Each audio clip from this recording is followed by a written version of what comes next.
राधे बहनों, आप सभी को करवा चौथ की शुभकामनाएं। छोटी बहनों को प्यार, माताओं को प्रणाम। करवा चौथ आपके लिए मंगलमय हो, आपका साथ हमेशा बना रहे। तो किस तरह से करवा की फेरी ली जाती है, इस पर आज वीडियो है। और किस प्रकार आपको चंद्रदेव की पूजा करनी है, क्योंकि सबसे ज़्यादा महत्वपूर्ण होता है करवे को भरना और फिर करवे की फेरी देना।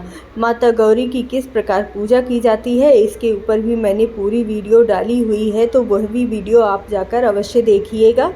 प्लीज़ मेरे चैनल से जुड़े रहने के लिए चैनल को सब्सक्राइब ज़रूर कर लीजिएगा, बेल आइकन ज़रूर दबाइएगा। आपका एक कमेंट मेरे लिए बहुत ही महत्वपूर्ण होता है, बहुत ही प्रोत्साहन देता है। जब आप घर में होते हैं तो बहुत से लोग होते हैं, तो सभी के साथ मिलकर करवा की फेरी आसानी से हो जाती है। लेकिन जब आप अकेले होते हैं तो आपको किस प्रकार करवे की फेरी देनी है, वह अच्छी तरह से समझ लीजिएगा।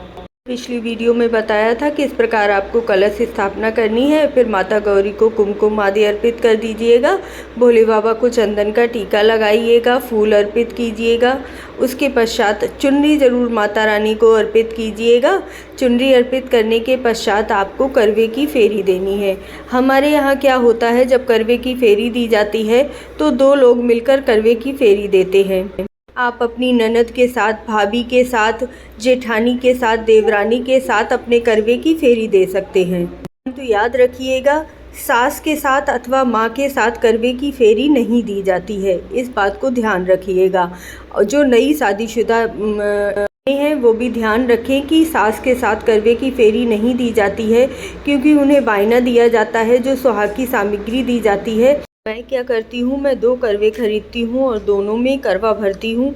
उसके पश्चात एक करवा और सुहाग की सामग्री किसी भी ब्राह्मणी को दान दे देती हूँ, या फिर यहाँ पर सास नहीं है तो उन्हें दान नहीं दे सकते हैं, इसीलिए करवे की सामग्री मंदिर जाकर या ब्राह्मणी को दान दे देती हूँ। और एक करवा जो मेरा है, में भरी हुई चीज़ें, मिठाई, पूड़ी, मीठी पूड़ी आदि, वह सब स्वयं और अपने पति को ही खिलानी होती हैं, इसीलिए मैं स्वयं उसे खाती हूँ। करवा फेरने का भी एक विशेष नियम होता है।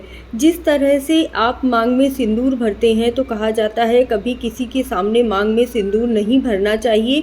उसी प्रकार करवे को भी जब फेरा जाता है, तब अच्छी तरह से अपनी चुनरी से ढक लीजिए करवों को, जिससे किसी की नज़र न पड़े। और फिर उसके पश्चात बिना आवाज़ किए, मतलब आपके करवे जरा से भी खटकने नहीं चाहिए, आवाज़ नहीं आनी चाहिए, इस तरह से आपके करवे की फेरी होनी चाहिए। चुनरी से भी इस प्रकार ढकना है कि कोई भी आपको करवे फेरते हुए न देख सके। तो इस तरह से अगर आप करते हैं तो कहा जाता है कि आपके घर में कलह नहीं होती है। जितना आपका करवा आवाज़ करेगा, उतनी ही आपके घर में कलह होती है। हाँ, ध्यान रखिएगा, जिस तरह से आपने माता गौरी की पूजा की है, उसी प्रकार से आपको करवे की भी पूजा करनी है, कुमकुम आदि लगाना है, उसके बाद ही आपकी करवे की फेरी होगी। तो इस तरह से यदि आप करवे की फेरी करेंगे तो आपके घर में कलह नहीं होगी, किसी प्रकार का झगड़ा नहीं होगा। इस तरह से बिना आवाज़ किए बहुत ही आराम से आपको करवे की फेरी देनी है, जो कि 7 बार दी जाती है। यदि आप अकेले हैं और आपने एक ही करवा खरीदा हुआ है, तब आप करवे की फेरी किस प्रकार देंगे। अभी तक आपने चैनल को सब्सक्राइब नहीं किया है तो कर लीजिएगा, बेल आइकन ज़रूर प्रेस कीजिएगा। अगर आपके पास अकेला करवा है तो आप माता गौरी को भी करवे दे सकते हैं।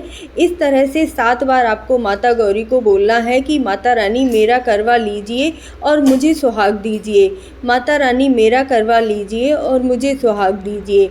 इस प्रकार 7 बार बोलते हुए आपको माता रानी के समक्ष अपना करवा ले जाना है और अपना करवा इस प्रकार भी बदल सकते हैं। माता रानी आपका वैवाहिक जीवन सुखमय रखें और आपकी हर मनोकामना पूर्ण हो।